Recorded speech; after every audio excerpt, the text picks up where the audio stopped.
So now I want to look at the essence of banking. That in our case here,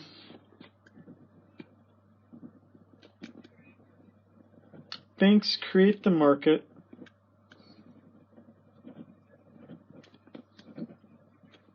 for those who save money and those who borrow.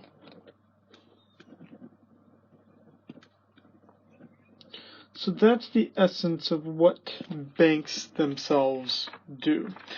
And banks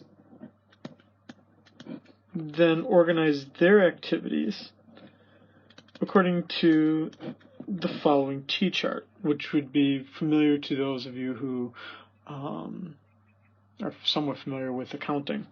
These assets essentially consist of cash. This cash is what's held in the vault. And loans, the liabilities, are deposits. So when you think of assets and liabilities, just think of things that, like, what would the bank have to rely on if it needed to raise cash? And who could go to the bank to try to get cash? So under assets, certainly the cash they have, they could use to pay off certain loans. But they also have loans, which have a value, right? Because they could sell those loans to someone else. They could ask those who borrowed the money to pay it back a little bit earlier. Those would all be assets. Now the liabilities would be who do they owe money to? So, right, depositors have, statements and whatnot that prove they deposited cash. So that's obviously a liability of the bank, that the bank would have to pay those things. Now,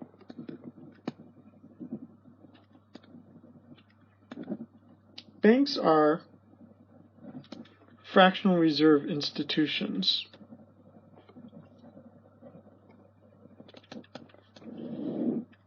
What that means is that banks hold only a fraction of deposits. So basically, banks make money by not keeping all of your money that you deposit in the bank. Instead, what they do is they try to lend out as much as possible. Now, how much can they lend out? Well, that's why there is a required reserve ratio.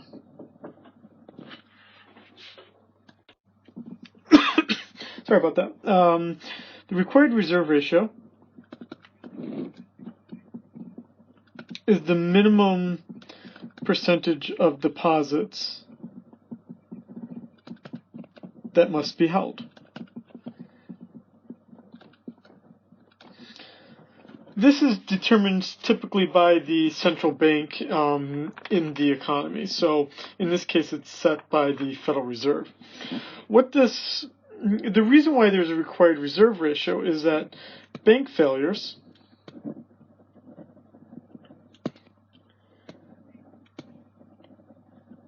are caused by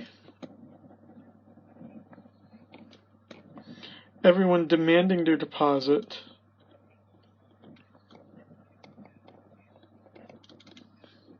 at the same time.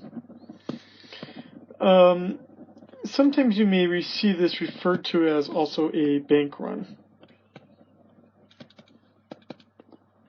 And so typically in a bank run, everyone runs to the bank to try to get out their deposit because they think the bank doesn't have enough money. Well, no bank has enough money. That's the whole point. Banks lend out all of their as much of their deposits as they can so that they can earn money. The reason why most of us in the United States don't worry about these things is that we do have what's called a FDIC, which stands for the Federal Deposit Insurance Corporation. Basically, this business, this company, this insurance agency, basically within the government, insures your deposits up to $250,000, which basically means as long as you have $250,000 or less in the bank, you never have to worry about losing your money. The federal government, through the Federal Deposit Insurance Corporation, would give you back all of your money that was lost. So now, the question that rises out of all of this is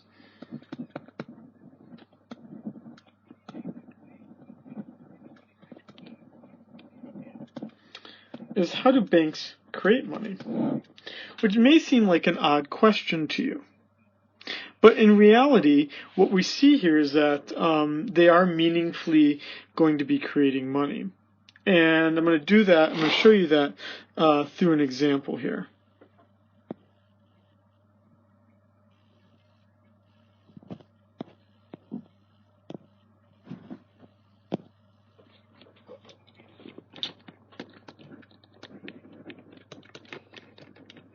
Let's say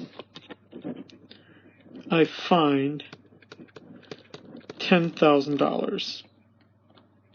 $10,000 at, basically is new money. Then, let's say I deposit the money.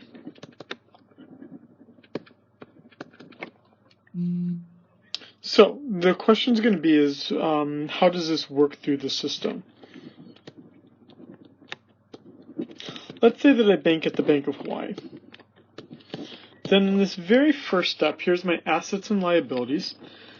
There'll be $10,000 in cash, right, because I'll take the cash to the bank.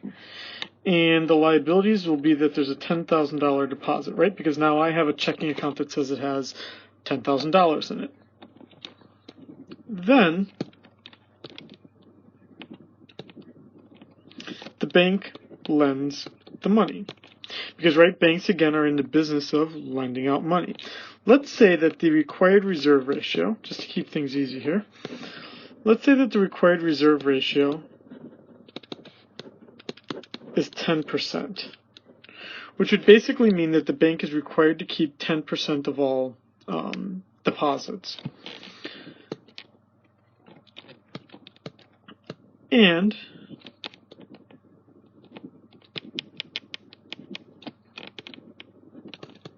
the bank is going to lend out this money, which means that then for one moment in time, what we would say is that that $10,000 cash is going to be broken down into two parts.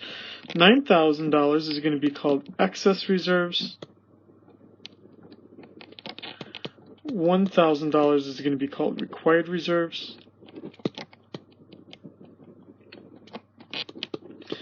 And I'm still going to have the $10,000 as a deposit. Then the loan is made.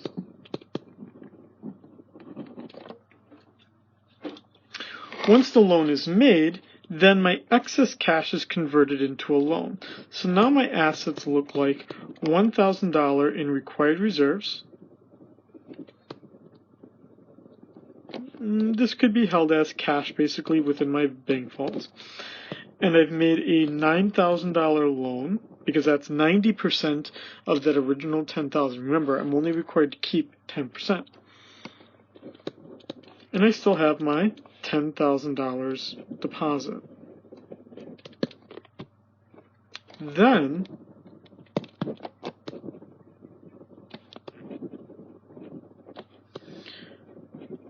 my loan check is cash, right? Because typically when a bank makes a loan, there's a check that's written out, and that check is then cashed by whoever you gave that check to, which is now going to mean the following, is that my liabilities are now going to be $19,000.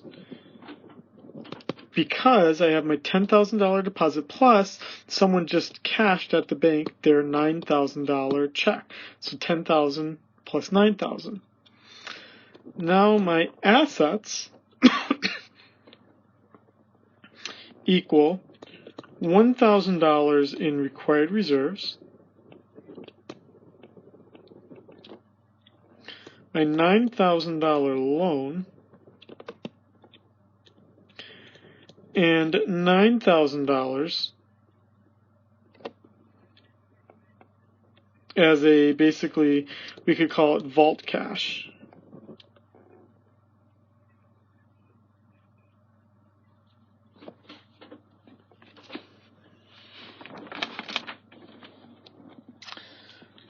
Then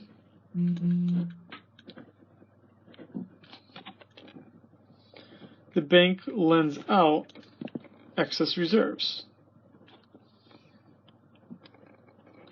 from the loan, which means now that my assets are now, let's see, $1,900 in required reserves. How did I get 1,900? That's the original 1,000 plus 10% of 9,000, right? Because now I have to, with that new check of $9,000, I have to hold 10% of that. Plus 8,100 in required reserves.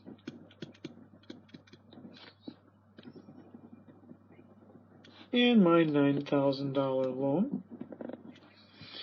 And on the liability side, I still have my $19,000 in deposits.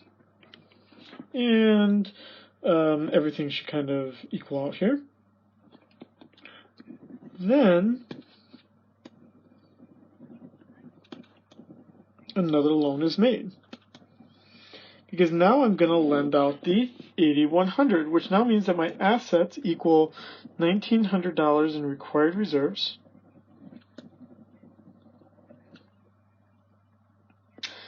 $17,100 in loans, because I've turned all my required reserves into loans, and on my liability side I have $19,000 in deposits. And now this process is going to keep going on, because now there's going to be a $8,100 loan check that's going to be deposited, and so on and so forth. What's the total amount that happens here? Is what's called the simple deposit multiplier, which is equal to 1 over the required reserve ratio, which in this case is 1 over 0.1, which is equal to 10. Which means that if we took our 10,000 original dollars, we would multiply it by 10 to get a total change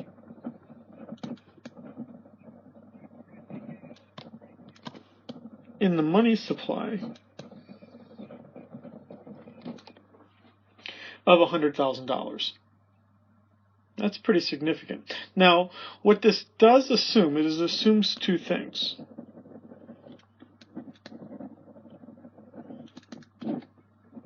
One,